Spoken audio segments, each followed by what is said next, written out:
اعوذ باللہ من الشیطان الرجیم بسم اللہ الرحمن الرحیم وبہ نستعین انہ خیر ناصر و معین۔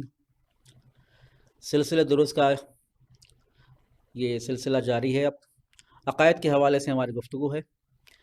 پچھلے سیشن میں آپ کے سامنے بیان کیا کس طرح سے انسان اس دنیا میں وجود میں آیا، اور ہم نے بتایا کہ خود حضرت آدم علیہ السلام کس طرح سے وجود میں آئے، جیسا کہ خود قرآن کہتا ہے کہ ہم نے سب سے پہلے حضرت آدم کو مٹی سے مجسمہ بنایا، اسے شکل دی، اس کو صورت دی۔ جب شکل و صورت ہونے کے بعد خدا کہتا ہے کہ ہم نے اپنی روح کو اس مجسمے میں پھونکا۔ جیسے ہی روح پھونکی گئی، ایک انسان، ایک خلیفہ تشکیل پایا، وجود میں آیا، اور وہ بہترین خلیفہ، وہ بہترین انسان، وہ بہترین موجود، ایسا موجود تو تمام ملائکہ اس کے سامنے جھک چکے۔ اس کے بعد ہم نے کہا کہ یہ تو حضرت آدم ابو البشر علیہ السلام کے بارے میں ہے، اب ہر انسان کے بارے میں، اور ہم نے کہا کہ ہر انسان کے 7 سٹیجز سے مفصل آپ کو سامنے بیان کیے گئے۔ اس میں ایک چیز جو کامن ہے ہر انسان میں، چاہے وہ حضرت آدم ابو البشر ابر ہوں یا میں اور آپ ہوں، ہم جو انسان ہیں یہ مجموعہ ہے روح اور بدن کا۔ اسی بنا پر ہم دیگر موجودات اور مخلوقات پر امتیاز اور مقام رکھتے ہیں۔ توجہ کیجیے آپ، اسی لیے ہمارا ایک مقام ہے، اسی لیے ہمارا ایک حیثیت ہے۔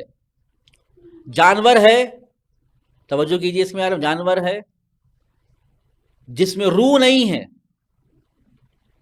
نبات ہے، درخت ہے، جسم ہے، روح نہیں ہے، جمادات، پتھر، خاک، ایک جسم ہے، روح نہیں ہے۔ اسی لیے کائنات میں ان کا کوئی مقام نہیں ہے۔ انسان کو جب دیکھتے ہیں تو خدا نے جسم کے ساتھ، ایک مادی جسم کے ساتھ ایک معنوی اور روحانی روح کو قرار دیا ہے۔ اسی بنا پر وہ روح جو فنفخت فیہ من روحی، اللہ کی روح سے منسوب ہے، اللہ کی ذات سے منسوب ہے، اسی لیے انسان کا مقام بلند ہو چکا۔ اب یہ مقدمے کے ساتھ اب ایک سوال آپ کے سامنے ہوگا کہ انسان کی حقیقت کیا ہے؟ یہ تو پتا چلا کہ انسان 2 چیزوں سے بنا ہے، 2 چیزوں کا کمبینیشن ہے اور مجموعہ ہے، روح اور بدن۔ اب اس روح اور بدن میں حقیقت اور اصل کس چیز کی ہے؟ روح کی ہے یا بدن کی ہے؟ اصل انسان روح ہے یا اصل انسان اس کا بدن ہے یا اس کا جسم ہے؟ اب یہیں پر 2 بڑے مکتب فکر وجود میں آتے ہیں۔ توجہ کیجیے آپ، 2 بڑے مکتب فکر، بلکہ دقیق نظر سے دیکھا جائے تو 3 بڑے مکتب فکر نظر میں آتے ہیں۔ پہلا مکتب جو آپ کے سامنے بیان کروں گا، جو اصل روح کو نہیں مانتا، وہ کہتا ہے کہ نہیں، انسان فقط ایک جسمانی بدن ہے، کچھ نہیں، جسمانی بدن، اس میں روح کچھ بھی نہیں ہے، نفس کچھ بھی نہیں ہے، یہ بدن ہے، اس کا ایک نیچرل پروسیس ہے، نیچرل اس کا ایگزیکیوشن ہے۔ اسی بنا پر دیکھیے آپ، یہ انسان پیدا ہوتا، اسی بنا پر انسان بڑا ہوتا، اسی بنا پر انسان تندرست ہوتا، اسی بنا پر انسان حرکت کرتا، اسی بنا پر انسان عمل کرتا، اسی بنا پر انسان بوڑھا ہوتا، اسی بنا پر انسان بیمار ہوتا، اسی بنا پر انسان دنیا سے گزر جاتا. مکمل ایک میٹیریلسٹک آئیڈیالوجی ہے، اور اپنی آئیڈیالوجی کی ثابت کرنے کے لیے وہ ایک اپنی تھیوری بیان کرتے ہیں مکمل طور پر. دیکھو آپ ایک، اور پوری ہماری سائنس ہم جو پڑھتے ہیں اسی پرسپیکٹیو سے ہم سائنس پڑھتے، چاہے کالج میں ہو، چاہے اسکول میں ہو، چاہے میڈیسن میں ہو. ہم انسان کو ایک جسمانی مخلوق فقط مانتے ہیں. حیات بھی اگر بیان کرتے ہیں تو اسی جسمانی انداز سے بیان کرتے ہیں کہ ایک مکمل طور پر حرکت ہے انسان کے بدن میں، جب حرکت جاری ہے تو انسان زندہ ہے. کبھی ہم یہ نہیں کہتے کہ یہ حرکت کا تعلق انسان کی ماورائے بدن سے ہے، بیونڈ دا فزیکل باڈی ہے، وہ بیان نہیں کرتے. خیر ایک لمبی گفتگو ہے، میں آپ کو سامنے بیان کرنا یہاں پر ضروری نہیں سمجھتا ہوں. یہ پہلا مکتب فکر ہے جو فقط انسان کو ایک مادی جسم مانتا ہے، ہم اسے چھوڑ دیں گے. اب وہ لوگ جو انسان کو روح اور بدن کا مجموعہ مانتے ہیں، یہاں پر بھی دو مکتب فکر ہیں. ایک مکتب فکر یہ کہتا ہے کہ ہاں ہم تو مانتے ہیں کہ انسان ایک جسم اور روح کا مجموعہ ہے، لیکن کہتے ہیں کہ اصل جسم ہے، روح اس کی فر ہے. حقیقت جسم ہے، ٹھیک ہے، روح دیکھیے اس میں آپ ایک سیکنڈری ہے، پرائمری نہیں ہے. یہ بھی ایک مکتب فکر ہے. اور اسی اعتبار سے دیکھیے آپ ایک ان کا تفکر اور ان کا اعتقاد اور ان کا باور اور ان کا عمل اسی پر منحصر ہے. جو جسم کو پرائمری حیثیت دے رہے ہیں، جو جسم کو اصالت دے رہے ہیں، جو جسم کو ایک حقیقت، اصلی حقیقت دے رہے ہیں، اور روح کو ایک فری حیثیت، ایک سیکنڈری حیثیت دے رہے ہیں. تو دنیا میں بھی آتے ہیں تو وہ لوگ کہتے ہیں کہ بھائی اصل کام اپنی روح کے لیے کم ہے، جسم کے لیے زیادہ ہے. اور ایسے لوگ ایسے ہی ہوتے ہیں کہ زیادہ کام اپنے جسم کے لیے کرتے ہیں، اپنی مادی دنیا کے لیے کرتے ہیں، تھوڑا بہت کام دیکھیں اس میں آپ اپنی روح کے لیے کرتے ہیں. اور یہ مکتب فکر ضروری نہیں ہے کہ وہ ایک مسلمانوں سے ہٹ کر ہو، بلکہ یہ ایسا مکتب فکر ہے جو مسلمانوں کے درمیان ہی میں پایا جاتا ہے، جو اپنی جسمانی حیثیت کو اصالت دیتے ہیں، ایک پرائمری حیثیت دیتے ہیں، روحانی حیثیت کو، روح کی حیثیت کو ایک سیکنڈری حیثیت. اپنی مکمل اپنی ان کی زندگی، چاہے وہ نجی ہو چاہے وہ سوشل ہو، جہاں پر ان کا مقصد اور ان کا ہدف جسمانی مقاصد کو حاصل کرنا ہے، جسمانی فوائد کو حاصل کرنا ہے، تھوڑا بہت کیا روحانی. اب اس کے برابر میں ایسا مکتب فکر ہے جو مسلمانوں کے درمیان میں ہی ہے، یہی مانتا ہے کہ انسان مجموعہ ہے، کمبینیشن ہے روح اور جسم کا، لیکن ان کی نگاہوں میں روح پرائمری حیثیت رکھتی ہے، روح اصالت رکھتی ہے، روح ایک حقیقت رکھتی ہے، جسم کی بھی حیثیت ہے، میں بیان کروں گا میں. اور کہتے ہیں کہ جب اصالت روح کے لیے ہے تو تمام کوشش اور روح کو پروان چڑھانے کے لیے ہوتی ہے، اس روح کو تقویت کرنے کے لیے ہوتی ہے. اور ان کے مکتب فکر میں یہ جسم ہے، وہ جسم اس روح کو تقویت کرنے کا ذریعہ ہے، وہ جسم ہے جو روح کو پروان چڑھانے کا ذریعہ ہے. میں آگے آپ کو سامنے بیان کروں گا. بہرحال ایک سوال آپ کو سامنے پیش کیا گیا، اب اس میں اصل کیا ہے ثابت تو کرنا پڑے گا، اصل روح ہے یا جسم ہے. اب یہاں پر 3 دلائل پیش کیے جائیں گے، کیونکہ ہمارا مکتب یہ ہے کہ اصل انسان کی حقیقت روح ہے. ٹھیک ہے، جب روح ہے تو اب ثابت کیجئے آپ. یہ پہلی دلیل آپ کو سامنے پیش کریں گے، توجہ کیجئے آپ. یہ انسان کی جب مختلف لائف سائیکل کے سٹیجز دیکھیں گے، مختلف چینجز دکھائی دیں گے آپ. جب بچہ پیدا ہوا تو ایک فٹ کا بچہ ہے، آدھے میٹر سے بھی کم بچہ ہے. لیکن جب بچہ بڑا ہوا توجہ کیجئے اس میں یہاں پہ، آدھے میٹر سے بڑھ کر 1 میٹر بنا، 1 فٹ سے بڑھ کر 2 فٹ ہوا، 2 فٹ سے 3 فٹ، 4 فٹ، 5 فٹ، 6 فٹ۔ اب یہ اس کی ہائٹ کے اعتبار سے ہے، اب اس کے جسامت کے اعتبار سے اور اس کے ویٹ کے اعتبار سے، جب بچہ پیدا ہوا تو 2 کلو 3 کلو کا، بڑھتا گیا 5 کلو، 10 کلو، 15 کلو، 20 کلو، 40 کلو، 50، 60، 70، 80، 100 اور اس کے اوپر۔ توجہ کریں آپ اس میں آپ یہاں پر انسان مکمل طور پر ہم ایک چینجز دیکھ رہے ہیں اور ایک چینجز مشاہدہ کر رہے ہیں ہم لوگ بھی، اس میں کوئی دو رائے نہیں ہے، اس میں کوئی اختلاف نہیں ہے، اس میں کوئی ڈیفرنسز نہیں ہے۔ ہم یہاں پر ایک تغیرات کو دیکھ رہے ہیں، ایک چینجز کو دیکھ رہے ہیں۔ توجہ کر رہے ہیں اس میں آپ ایک سٹیج میں بچہ ہے، تصویر آپ کے سامنے موجود ہے، پھر وہ بچہ تھوڑا بڑا ہوا آخر میں بوڑھا ہو گیا۔ آپ تمام سٹیجز میں تغیرات دیکھ رہے ہیں، چینجز دیکھ رہے ہیں۔ توجہ کر رہے ہیں آپ چھوٹا ہے، نوجوان ہوا، جوان ہوا، ادھڑ عمر کا ہوا، بوڑھا ہوا، پیر ہوا۔ توجہ کی چینجز ہے اور یہ چینجز الگ الگ ہیں، لیکن ان تمام چینجز میں ایک چیز کامن ہے۔ وہ کیا ہے؟ وہ انسان کا میں، انا۔ بچہ بھی ہے، میں اس کا موجود ہے، نوجوان بھی ہے، میں اس کا موجود ہے، ادھڑ عمر کا ہوا، میں اس کا موجود ہے، بوڑھا بھی ہوا، پیر بھی ہوا، میں اس کا موجود ہے۔ ان تمام حالات میں ایک چیز کامن ہے جو ثابت ہے، انسان کا میں۔ توجہ کر رہے ہیں آپ انسان کا میں یہاں پر کامن ہے۔ اب یہی انسان کہے گا کہ میں پہلے ایک ماں کے رحم میں تھا، خود میں، ماں کے رحم سے پھر میں دنیا میں آیا اور میں 2 یا 3 کلو کا تھا میں۔ توجہ کرو، جہاں پر میں آپ کا کامن ہے، اس کے بعد آپ کا جو سبجیکٹ ہے وہ آپ کا دیکھیے آپ ایک چینج ہوتے جائے گا، آپ جو اوصاف ہے اس کے چینج ہو رہے، لیکن میں آپ کا ثابت ہے۔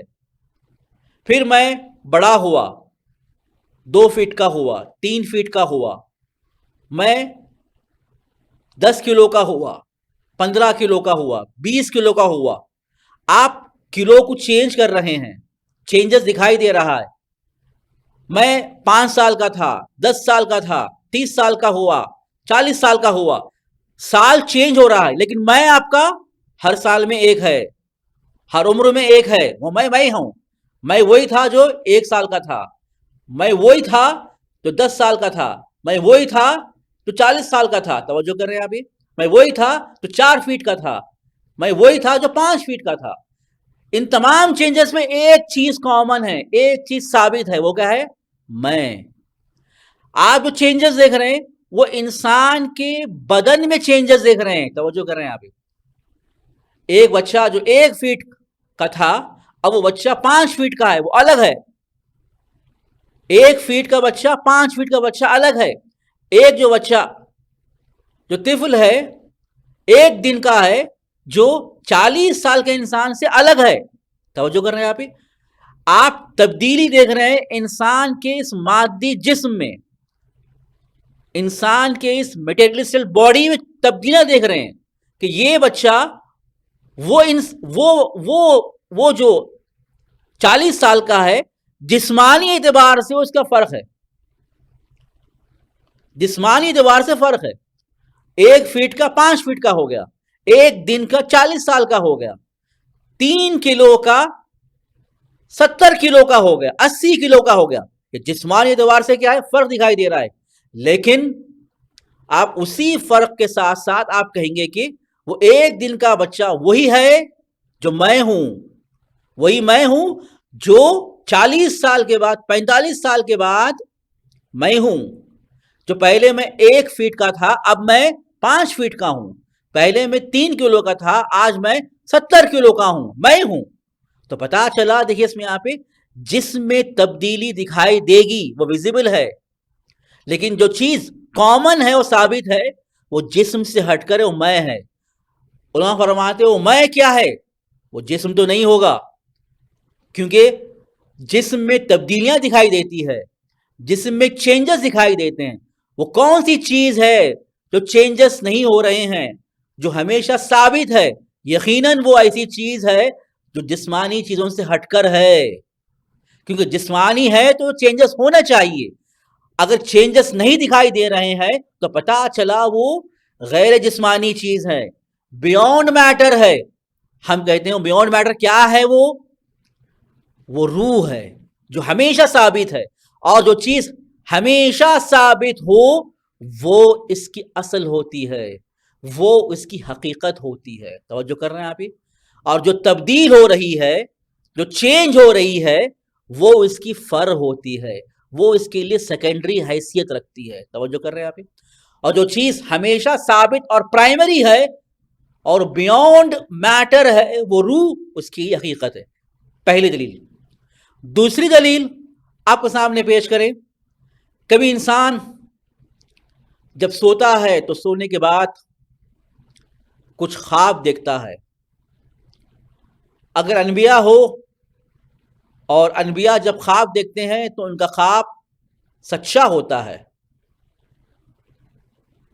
یقیناً، اور جو غیر انبیاء ہوں، غیر معصومین ہوں، لیکن ایسا پاکیزہ روح کے حامل ہو اور روحانی کیفیت ان کی بلند ہو تو ان کے بھی بعض خواب صادق ہوتے ہیں، سچے ہوتے ہیں۔ توجہ کیجیے آپ، اور وہ مشاہدہ کرتے ہیں آئندہ میں ہونے والے حوادث کا، آئندہ میں ہونے والے واقعات کا۔ توجہ کر رہے ہیں آپ؟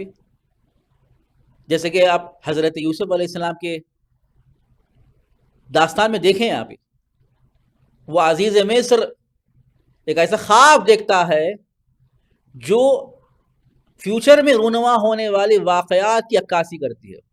یقیناً ایک ایسی شکل میں خواب دیکھا، اس کے لیے تعبیر کی ضرورت تھی۔ توجہ کیجیے آپ، لیکن یہ حقیقت ہے، وہ خواب ایک حقیقت ہے۔ وہ تعبیر حضرت یوسف علیہ السلام بیان کرتے ہیں، اور بیان کرنے کے بعد کہتے ہیں کہ دیکھو اب تمہارے درمیان ایسے 7 سال آئیں گے جو بارش سے بھرے 7 سال ہوں گے۔ جتنا ہو سکے اس 7 سال میں کھیتی باڑی کرو، گندم جمع کرو، اناج جمع کرو، اور اس کے بعد ایسے 7 سال آئیں گے جو قحطی کے ہوں گے، بارش نہیں ہوں گی۔ جو 7 سال آپ ذخیرہ کیے تھے اسے دوسرے 7 سال میں استفادہ کرو۔ خواب کی تعبیر بیان کریں، لیکن وہ خواب ایک حقیقت ہے۔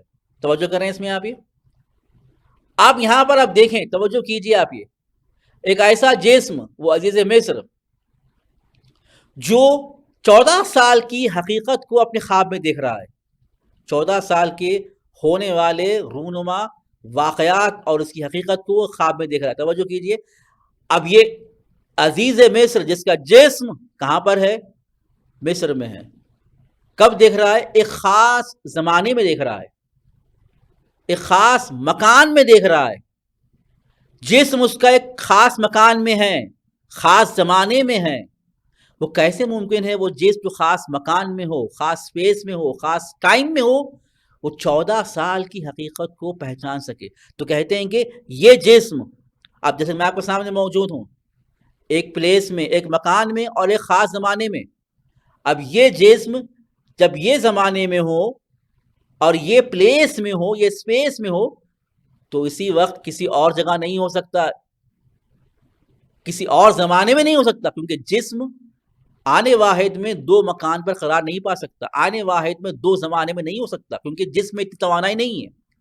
اب سوال یہ ہے، اب یہاں پر جو عزیز میں سے خواب جو دیکھ رہا ہے 14 سال کے بارے میں، ایک خاص زمانے میں دیکھا، خاص مکان میں دیکھا، کیسے دیکھ پایا؟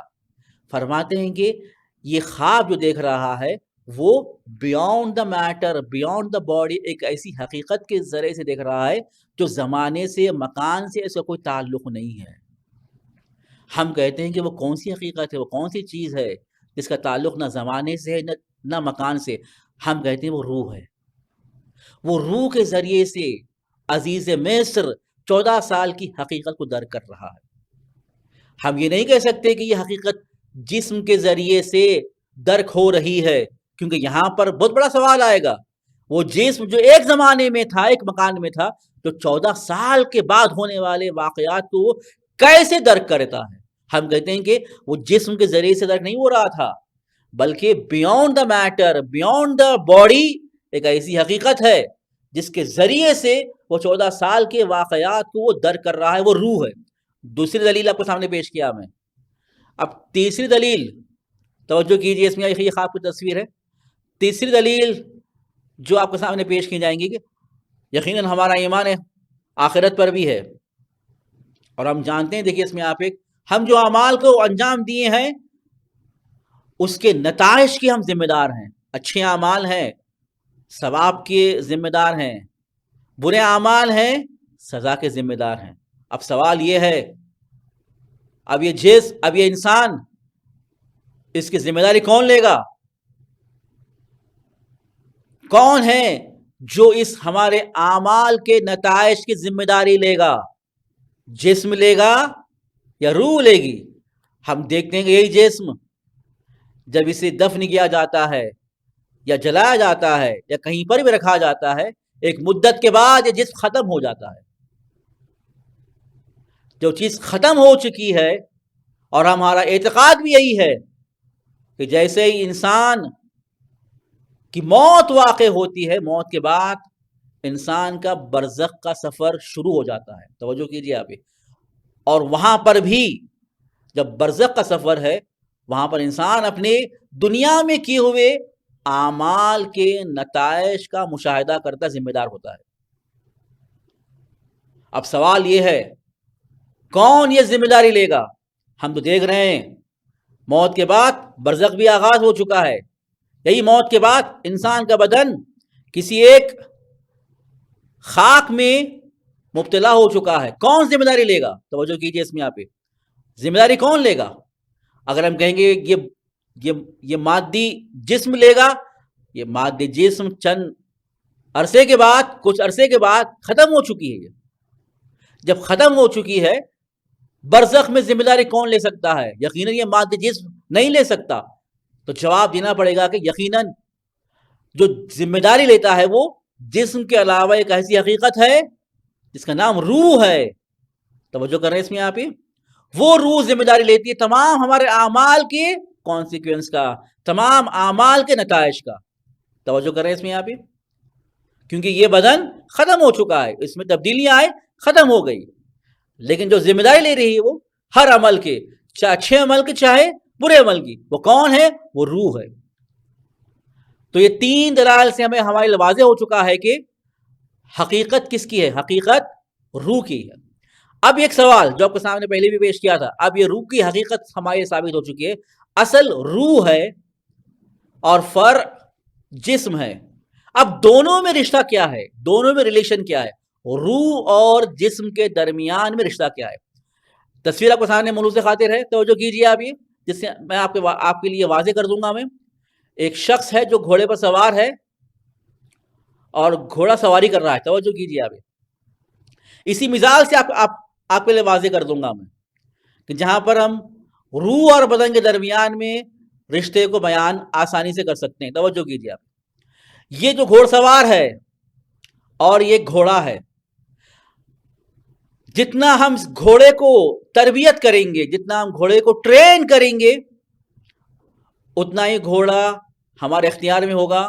ہم اسے ہدایت کر سکتے ہیں اور اسے ہمارے منزل مقصود تک پہنچا سکتے ہیں. توجہ کیجیے.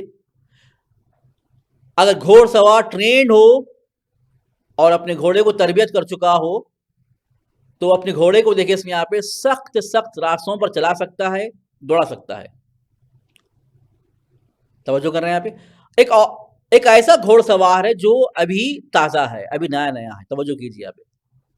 جس کو ابھی خود بھی آمادہ نہیں ہے اور نہ ہی وہ اپنے گھوڑے کو تربیت کیا ہے. جیسے وہ گھوڑے پہ بیٹھے گا، آپ نے دیکھا ہوگا، دیکھیے یہاں پہ کیا ہوتا ہے. دیکھیے اس میں یہاں پہ کہ وہ گھوڑا اگر تھوڑا سا دوڑنا شروع کرے، کنٹرول نہیں کرے گا اور وہ گھوڑے سے گر جائے گا، گھوڑا اسے گرا دے گا. توجہ کیجیے یہاں پہ. گھوڑا بھی اسے گرا دے گا.